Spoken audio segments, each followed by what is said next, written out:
একজন মাদক ব্যবসায়ীর ওয়াইফ ধরা পড়েছে। বাংলাদেশে এখন দুই মেয়ে খুবই ভাইরাল হচ্ছে।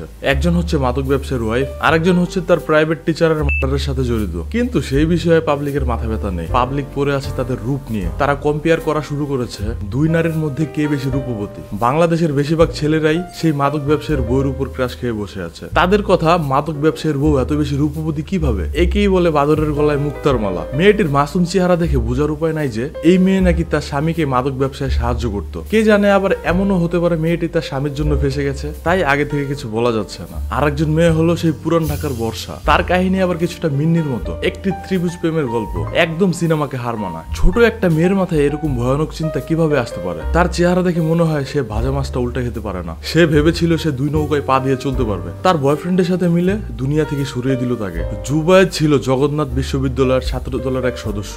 বর্ষার বয়ফ্রেন্ডের সাথে তার রিলেশন ছিল 9 বছরের, আর তার বয়স নাকি 19 বছর।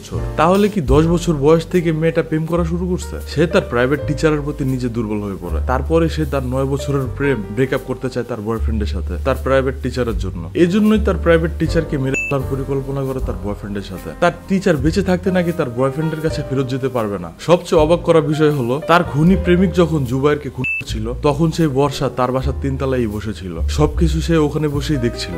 এইসব ছেলে মেয়েরা তাদের নিজেদের সুন্দর জীবন নিজের হাতেই নষ্ট করে। তাই বাবা মাদের উচিত তাদের সন্তানের প্রতি লক্ষ্য রাখা। কিন্তু তাদের যে ক্রাইম ছিল সেটা নিয়ে মানুষের খুব বেশি মাথা ব্যথা নেই। ফেসবুক, ইউটিউব, টিকটক, সেখানে ঢুকলেই দেখা যায় যে সবাই পড়ে আছে মাদক ব্যবসায়ের স্ত্রী আর এই বর্ষার লুক নিয়ে কে বেশি সুন্দর। আমেরিকাতেও এরকম অনেক সন্ত্রাসী আছে যারা খুবই কুখ্যাত ক্রিমিনাল, কিন্তু তারপরেও মানুষ বলে তাদের ছেড়ে দেওয়া উচিত, কারণ তারা অনেক বেশি সুন্দর। ভাইরাল হওয়ার পর তারা জাতির ক্রাশ হয়ে যায়। আর এই ছেলে তো 2টা মার্ডার করার পর জেলে বসে মেয়েদের প্রেমপত্র পেত। কারণ হচ্ছে সে দেখতে খুবই সুদর্শন ছিল। তার হাইট ছিল 6 ফিট 6 ইঞ্চি।